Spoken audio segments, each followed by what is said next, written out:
Hey Team Bio, sorry for your monstrosity of a screencast last night. I'll try to make this one a little speedier. Okay, so we talked in class yesterday about how photosynthesis is composed of two sets of reactions, the light-dependent reactions and the light-independent reactions. And your screencast last night was about the light-dependent reactions. Remember, these take place in the thylakoid membrane system, or the TMS. And the light-dependent reactions are consuming water, and they are producing oxygen, ATP, and NADPH. So if we look at our overall chemical equation, we see that if this is the light-dependent reactions here, they're consuming water, so water is consumed in the light-independent reactions, and oxygen is produced. Remember, this oxygen or water is consumed in photolysis, and oxygen is created, as well as, photolysis. These two things happen.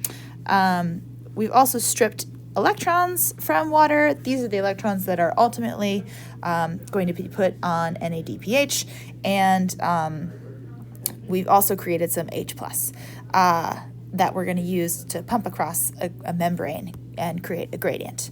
Okay, so those were the light-dependent reactions. We talked in pretty great detail about how ATP and NADPH are produced in the light-dependent reactions. That was kind of like the big takeaway, or the explanation for how that happens is the big takeaway. Okay, now the focus of this screencast is going to be on the light-independent reactions. So the light-independent reactions are going to consume ATP, NADPH, and CO2, and they're going to produce C6H12O6, or glucose. So we can see here, back to our chemical equation, the CO2 is going to come in the light-independent reactions, and we are going to produce glucose. What you don't see, but is an important piece of this equation, is the fact that ATP and NADPH are important intermediates, and they are kind of the link between the light-dependent reactions and the light-independent reactions. So I guess my big takeaway from doing this little diagram is that the products of the light-dependent reactions, or the LDR, power the light-independent reactions. And you're going to see that play out in the screencast today. Oh, and the last thing I wanted you to record here is that this set of reactions takes place in the stroma. So back to our structure of a chloroplast, the stroma is in the intermembrane space between the inner membrane of the chloroplast. So this is the outer membrane, the inner membrane, and then this is the thylakoid membrane system. Okay, so this is where this set of reactions is taking place. Okay, great. So that's kind of the lead up. So the light-independent reactions, you learned in class on Monday/Tuesday that there are a bunch of names for these reactions. They can be called the dark reactions, which is kind of an unfortunate name because they don't necessarily take place in the dark, but they don't require the light directly. They're often called the Calvin cycle. They can also be called the Calvin-Benson-Basham cycle. They're also called the C3 cycle, or the Rubisco-pentose phosphate cycle, or reductive pentose phosphate cycle. Okay, so you'll see all those different names for the light-independent reactions. In our class, we'll call them the light-independent reactions. Okay, they take place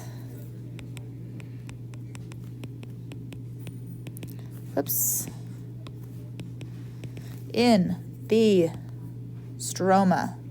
Don't forget that, not the same as stomata. Yeah, so let's start. It's a cycle, so we could start anywhere, but let's start in the upper left-hand corner. The first thing we're going to talk about is CO2. This is where CO2 is coming into play. Now, I want you to write the number 1 underneath here because CO2 is composed of 1 carbon. We're going to be counting carbons in this activity or this screencast. So CO2 is coming into the plant via the stomata, the pores at the base of the leaf, and the source of the CO2 is the air. We are going to fix this carbon dioxide in the light independent reactions. Okay, so CO2 is going to join with another molecule called RuBP. This molecule is a 5-carbon molecule. So, count. 1, 2, 3, 4, 5. They're going to enter into an enzyme, this CO2 and RuBP. This enzyme is called Rubisco. It's actually the most abundant enzyme on the planet. A lot of photosynthesis happening here on Earth. And Rubisco takes RuBP and CO2 and it smashes them together into a 6-carbon molecule. So here we have 1, 2, 3, 4, 5, 6 carbons. So these, maybe I should draw this and say, this is 1, 2, 3, 4, 5 carbons.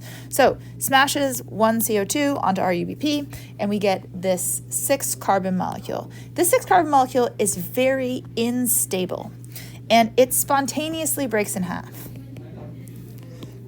So I've drawn this as like a little sunburst.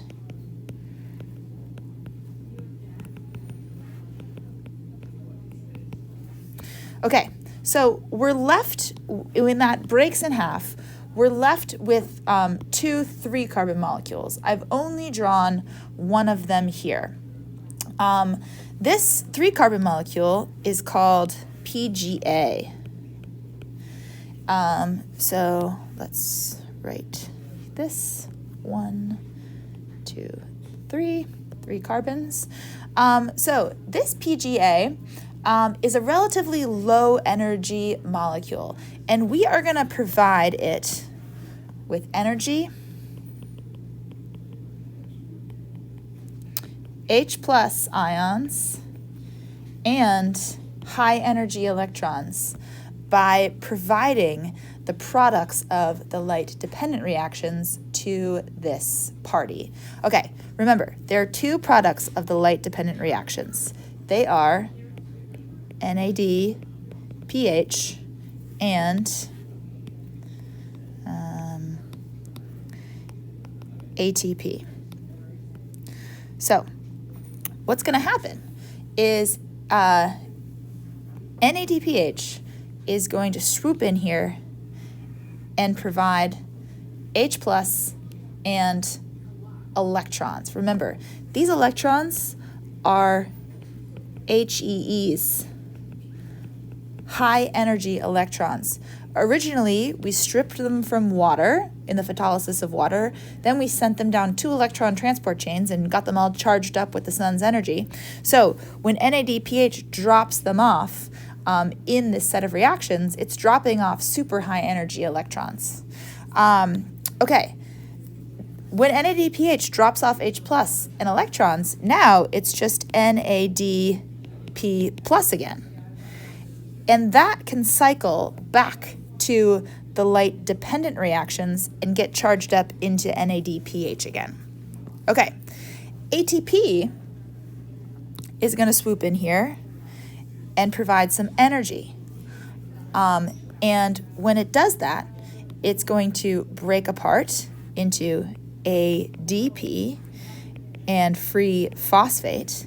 And then these products are going to cycle back to our light-dependent reactions so they can be charged back up into ATP again. Okay, so these 2 products, NADPH and ATP, are dropping their stuff off H plus, high energy electrons, and some energy, and then they're going to cycle back in their low energy forms back to be charged up again in the light-dependent reactions. Okay, in doing so, in dropping off these high energy electrons and energy, we can supercharge up this carbon molecule, and we can transform it from a low energy carbon molecule, which is PGA, into a high energy carbon molecule, which is called pGal.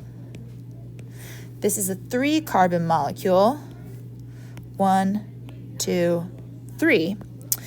And then we can take a pGal molecule,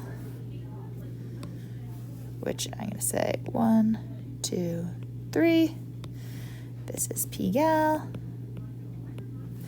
And I'm going to take this and make it pink to indicate that this is a high energy molecule. So pGal, now high energy.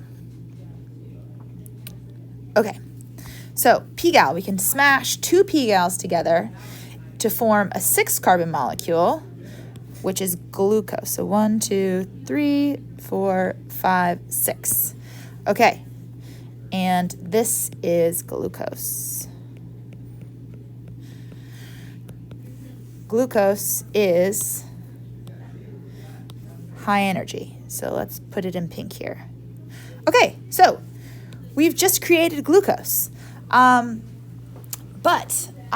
this is a cycle. So some of this, we have to pull out some of this pGal in order to make glucose, but some of it is going to enter back into the carbon cycle, the Calvin cycle, and it has to be recycled into RUBP. So how is this accomplished? Well, we take some pGal, which, as you recall, is a 1, 2, 3 carbon molecule, and this is pGal. And we add some water. So we're going to add some H2O. Remember, the water comes into the plant via the xylem. So from the roots to the xylem, and the source is the soil. Okay, so water gets into the plant, to the leaf, from the roots to the xylem, and source is the soil. Okay, so this pGal is going to form with some water, and then we've also got to provide a little bit more energy, and that energy is in the form of ATP. So ATP that's produced in the light-dependent reactions is going to swing in here, drop off some energy, and then we are going to recreate ADP and free phosphate, which can then return to the light-dependent reactions to get charged up again. So energy of ATP is used to transform pGal into RUBP. Okay, so we've just completed the whole cycle. However, you might notice that I've written all these names off to the side slightly, and the math here doesn't quite add up yet. So working backwards, let's start with glucose. If we have a 6 carbon molecule here, and let's say we have 1 glucose molecule. So this is 6 carbons. So to create 1 glucose, this means that we need 2 pGals, because this is a 3 carbon molecule that we're putting together to make this 6 carbon molecule. So the question is, how many turns of the Calvin cycle do we need to go in order to keep this reaction going? And the answer to that is 6 turns of the Calvin cycle. That was 6 turns to make 1 molecule of glucose. And let's go through and explain why. Okay, so if we start the Calvin cycle and we have 6 CO2 and 6 RUBP, this is a total of 36 carbons over here.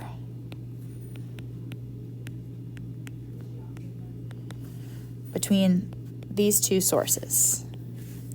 Okay, we smash these two together and we end up with 6 of this 6 carbon molecule, which again our carbon count is 36 carbons because we have 6 molecules of a 6 carbon, or 6 in total of a 6 carbon molecule. So 36 carbons in total. Okay, this 6 carbon molecule is very unstable, so it spontaneously breaks in half, as we said before. So now we went from 6 molecules of 6 to 12 molecules of 3.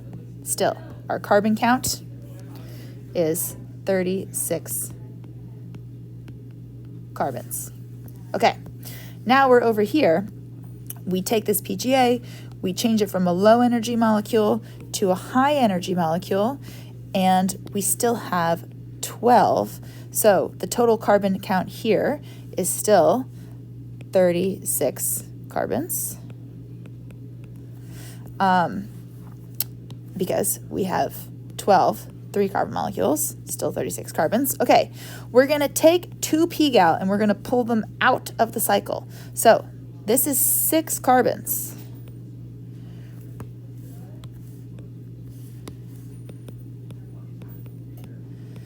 That we pull out in order to make 1 molecule of glucose, which is also 6 carbons. CAR. Okay, so now we're left with 10 pGal, which is 10 3-carbon molecules is 30 carbons in the cycle. And we rearrange those 30 carbons to be from 10 3-carbon molecules to 6 5-carbon molecules. 6 5-carbon molecules is still 30 carbons. And then we add 6 more when we start the cycle for 36 in total again. Okay, so I hope I've convinced you that for every 1 glucose molecule that a plant produces, it has to run the the Calvin cycle, not the carbon cycle, the Calvin cycle, 6 times. Okay, that's all.